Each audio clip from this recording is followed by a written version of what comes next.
Good evening, everyone. Welcome to our Pitbull Cruz versus Angel Fierro prediction show with myself and Jay's Fight Talk, Mr. Liam Tully, on his birthday. So join me in Happy wishing birthday. Liam happy birthday, everybody who's with us. Happy birthday, guy. Cheers, mate.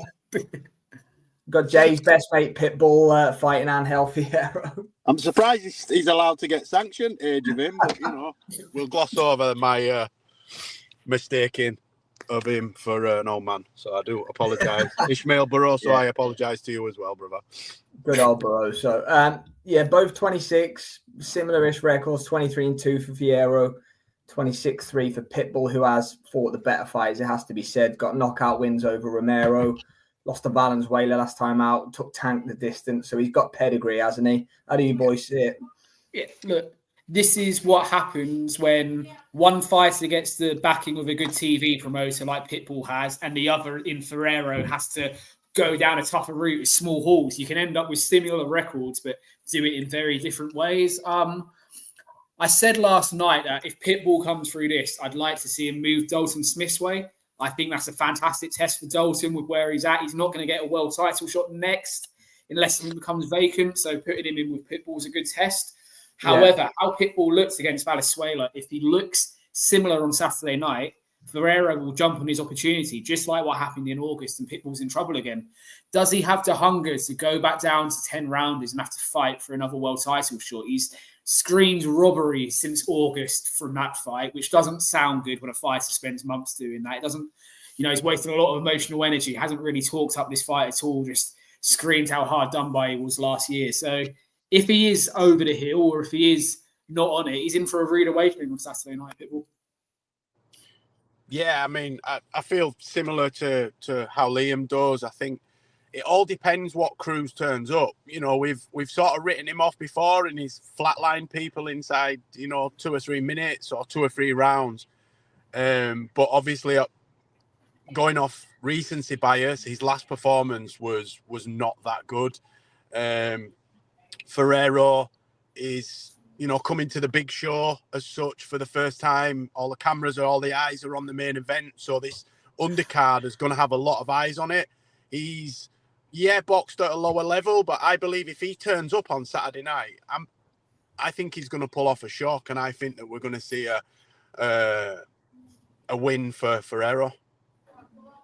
I think it's in play. Evening, Pat. I hope you're well, mate. Thanks for joining us. Something Pat said last night resonated with me about Pitbull. He did look one-dimensional about in the Valenzuela fight after the first round. Valenzuela just boxed him, and he didn't do anything spectacular. He just put basic boxing skills on him. So that's what Pat's saying there. He's very simple to read, I think. Yeah. And unless he does something different, and I don't think he's got that in him, then I think it's going to be a war.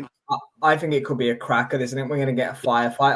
I'll kick off the predictions. I think Pitbull will come through. I think he's going to be frustrated after the Valenzuela fight, and he's going to just let everything go and everything out. And Fierro can punch. He's had 18 stoppages in 23, albeit down a level. I think it's going to be a great fight, boys. I'm picking Pitbull in around about round 8, something like that. But, he's going to be in trouble in parts of it, I think. I think it's going to be a great fight. I hope, anyway. I'm going Fierro unanimous decision. I think he'll be able to navigate his way through. Obviously, Pitbull comes steaming in, doesn't he? And he likes to put his head on the chest and throw his hooks and shit like that. I think if Fierro can get through the first couple of rounds when he's fresh and he hits harder, I think as the power bar drops, I think the movement will come into play, and I can see Fierro staying away from him and just teeing off on him. So, I'm going Fierro UD. Yeah, look, I've said at the start of the week, Pitbull's aggression and his front foot style should be enough to see him through this fight. But Valenzuela was a really poor night at the office for him. His fight before that was in a similar ilk to Valenzuela. He didn't look the best. If this is signs that he's on the decline, then Fierro is the fighter to take him out of the hell of his career.